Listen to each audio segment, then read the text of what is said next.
आप सबको मेरा सादर प्रणाम। आज विश्व हिंदी दिवस पर आप सबको विश्व हिंदी दिवस की बहुत बहुत शुभकामनाएं। तो आज जो मैं चर्चा करने वाली हूँ वो एक वास्तविक घटना है और मैं हिंदी से संबंधित ये घटना आपको सुनाने जा रही हूँ। तो चलिए शुरू करते हैं। एक शिक्षिका हैं जो बहुत कम आयु में एक प्राथमिक विद्यालय में पढ़ाने के लिए जाती हैं। तो जो सरस्वती शिशु मंदिर है वहाँ पर वो पढ़ाती है और सरस्वती शिशु मंदिर में चूँकि छोटे छोटे बच्चों को पढ़ाना होता है और जहाँ तक कि प्राइवेट स्कूलों की बात होती है तो वहाँ पर शिक्षकों को बहुत अच्छा या बहुत अधिक वेतन नहीं दिया जाता। तो कम से कम ये घटना आज से 15-20 साल पहले की घटना है। तो ये जो शिक्षिका है ये वहाँ पर पढ़ा रही हैं लेकिन अपने काम से बहुत ज़्यादा संतुष्ट नहीं है, क्योंकि उन्हें वहाँ पर वेतन जो है वो मात्र 500 रुपये मिलता है। अब चूँकि परिवार की आर्थिक स्थितियाँ बहुत अच्छी नहीं हैं तो उन्हें वहाँ काम करना मजबूरी है। जैसे तैसे दिन गुजरते जाते हैं, पूरा साल निकल जाता है। अब जब नया सत्र शुरू होता है तो ये शिक्षिका अन्य विद्यालयों में भी अपने आवेदन देती है। तो वहीं पड़ोस में जो एक हाई सेकेंडरी स्कूल है वहाँ पर उनका आवेदन मान्य हो जाता है और उन्हें ये सूचना मिलती है कि आप हमारे स्कूल में पढ़ाने के लिए आ सकती हैं। जब वो शिक्षिका वहाँ पर जाती हैं तो आज विद्यालय में चूँकि उनका पहला दिन है, जब पहले दिन वो पहुँचती है तो वो देखती है कि इस विद्यालय में तो काफ़ी सारे नियम और शर्तें हैं। फिर भी वो सोचती हैं कि चलो ठीक है, मुझे तो काम तो करना ही है यहाँ पर। जैसे ही वो आगे आगे बढ़ती हैं, बड़ा सा विद्यालय है, बहुत सुंदर वहाँ का परिसर है, बड़े स्टैंडर्ड से बच्चे, स्टैंडर्ड से शिक्षक। और अब वो देखती हैं कि जो शिक्षक आए हैं वो सारे लोग जो हैं स्टाफ रूम में जा रहे हैं और रजिस्टर पे प्रतिदिन की तरह साइन कर रहे हैं और फिर बाकी सारा काम करेंगे। अब वो सोचती हैं कि मैं अभी स्टाफ रूम में जाना मेरे लिए उचित नहीं होगा, पहले क्यों न मैं प्राचार्य महोदय से मिल लूँ ताकि उन्हें संज्ञान में आ जाए कि मैंने आज यहाँ पर ज्वाइन करने आई हूँ। अब वो प्राचार्य के कक्ष में जैसे ही जाती हैं तो वहाँ पर प्राचार्य तो नहीं होते, लेकिन वहाँ जो प्रभारी प्राचार्य हैं श्री पाटीदार जी, वो उनको देखकर बैठने के लिए कहते हैं और फिर वो बताती हैं कि मैं यहाँ पर नई शिक्षिका हूँ और मुझे यहाँ पर मेरा आवेदन जो है वो स्वीकार कर लिया गया है, तो मैं आज से अपने काम के लिए आई हूँ। तो पाटीदार जी सबसे पहले तो उनको बिठाते हैं और जो स्कूल के सारे रूल होते हैं, नियम होते हैं, वो उनको बता देते हैं कि आपको इस तरह से काम करना है, यहाँ समय इतना है, समय की बड़ी पाबंदी है, आपको यूनिफॉर्म में आना होगा, जो भी सारी शर्तें और नियम होते हैं। और जब वेतन की बात हुई तो बताते हैं कि आपको 1500 रुपये वेतन दिया जाएगा। अब जो शिक्षिका है वो सोचने लगी कि ठीक है, यहाँ समय अधिक है, शर्तें ज़्यादा हैं, नियम ज़्यादा हैं, लेकिन ये भी है कि यहाँ पर जो वेतन मिल रहा है वो मेरे पिछले विद्यालय से 3 गुना है। जहाँ मुझे 500 रुपये मिलते थे, इस विद्यालय में मुझे 1500 रुपये दिए जाएंगे।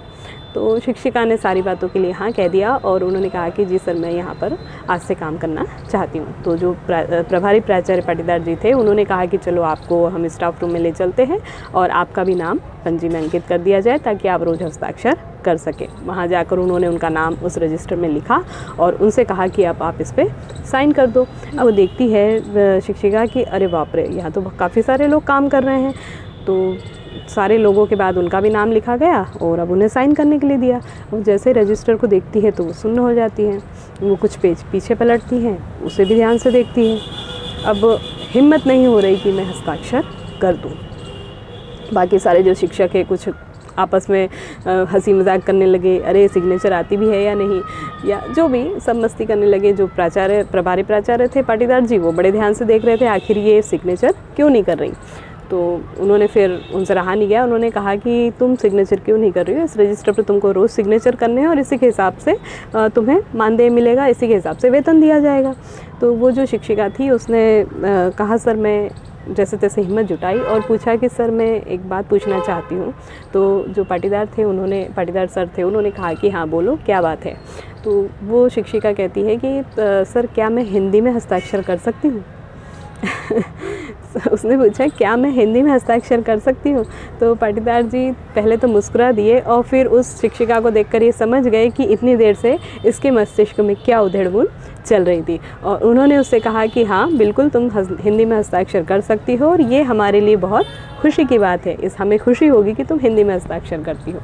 तो बड़े सुंदर अक्षरों में उस शिक्षिका ने वहाँ पर हस्ताक्षर किए, और जितने भी उस रजिस्टर में सारे हस्ताक्षर थे वो उन्हीं को इतनी देर तक गौर से देख रही थी, क्योंकि बड़े सुंदर सुंदर सबने हस्ताक्षर किए थे और सब ने इंग्लिश में हस्ताक्षर किए हुए थे, सब ने अंग्रेजी में सुंदर सुंदर तरह से हस्ताक्षर कर रखे थे। और वो शिक्षिकाएँ सोच रही थी कि इस इंग्लिश मीडियम में क्या मुझे हिंदी में हस्ताक्षर करने की अनुमति मिलेगी। पर यकीन मानिए उन सारे हस्ताक्षरों से सुंदर वो हिंदी के हस्ताक्षर थे, और उन हस्ताक्षरों की लिपि ही बड़ी सुंदर थी। तो ये थे एक हिंदी से जुड़ी हुई घटना, जो वास्तविक घटना है, और वाकई में हिंदी एक ऐसी भाषा है जो हमारे हृदय को छूती है। मैं ये कहूँगी कि हिंदी केवल एक भाषा नहीं है, हिंदी मात्र एक भाषा नहीं है, बल्कि हिंदी पूरे हिंदुस्तान की शक्ति है। हिंदी केवल हृदय की गहराई ही नहीं है, हिंदी हर हिंदुस्तानी की आसक्ति है। तो ये बहुत गंभीर भाषा है, बहुत बृहद भाषा है। हिंदी दिवस पे उन सभी साहित्यकारों को, उन सभी कवियों को, उन सभी रचनाकारों को मैं धन्यवाद देना चाहती हूँ कि वो हिंदी के माध्यम से हिंदी को जन जन तक पहुँचाते हैं, हर व्यक्ति तक वो उसको पहुँचाते हैं। और साथ ही धन्यवाद देना चाहती हूँ उन लोगों को जो हिंदी बोलते हैं, जो हिंदी सुनते हैं, जो हिंदी पढ़ते हैं, और जो सारे लोग हिंदी को महसूस करते हैं। तो हम हिंदुस्तानी हैं और हिंदी हमारी मातृभाषा है, हिंदी है तो हम हैं। जय हिंद, जय भारत।